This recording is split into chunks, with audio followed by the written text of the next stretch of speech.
এক বলছে আজকে চাকরিহারা শিক্ষক যারা তারা ডিআই অফিসে গিয়েছিলেন, পুলিশ যেভাবে তাদের লাঠিপেটা করলো এবং এমনকি লাথি পর্যন্ত মারছে, লাথি। ডিআই অফিসে গেছিলেন কেন? তারা গিয়েছিলেন প্রতিবাদ জানাতে, আন্দোলন করতে।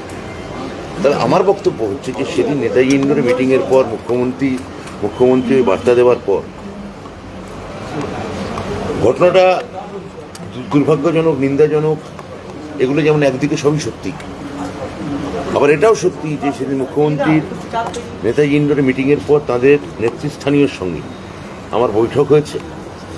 আমরা বলেছি তাদের সর্বতোভাবে, মানবিকভাবে, আইনিভাবে কিভাবে যোগ্য বঞ্চিত শিক্ষকদের চাকরি ফেরত দেওয়া যায়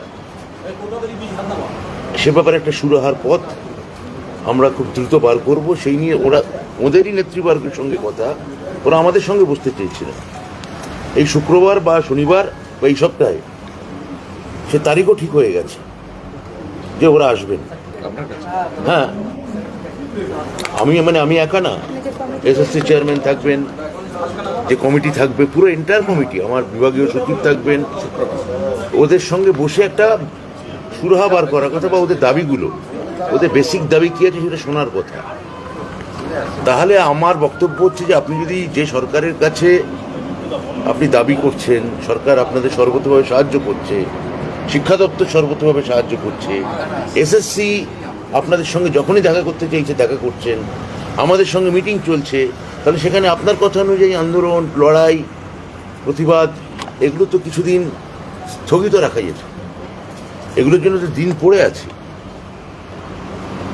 আর সেটা এইরকম এমন পন্থায় নিয়ে যেতে হবে যে সরকারকেও যাতে হাত না তুলে নেয়। প্রথম কথা হচ্ছে ওনারা যাই করুন, আমরা ওদের প্রতিরক্ষা দেব। বার্তা দিয়ে দিয়েছে আইনিভাবে, মানবিকভাবে। ফলে এই ধৈর্য আমার মনে হয় ওদের রাখা উচিত। অন্য কোনো প্রভোকেশন যদি ওদের থাকেও তা সংবরণ করা উচিত বলে আমি মনে করি। আমি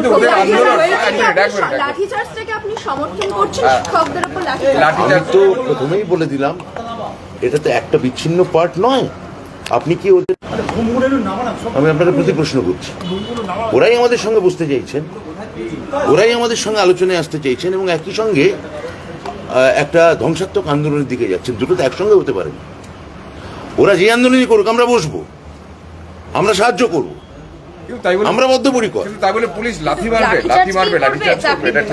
পুলিশ প্রশাসন কি করেছে, পুলিশের একটা ভার্সন আছে। আমি তো পুলিশ প্রশাসনের হয়ে আমি কোনো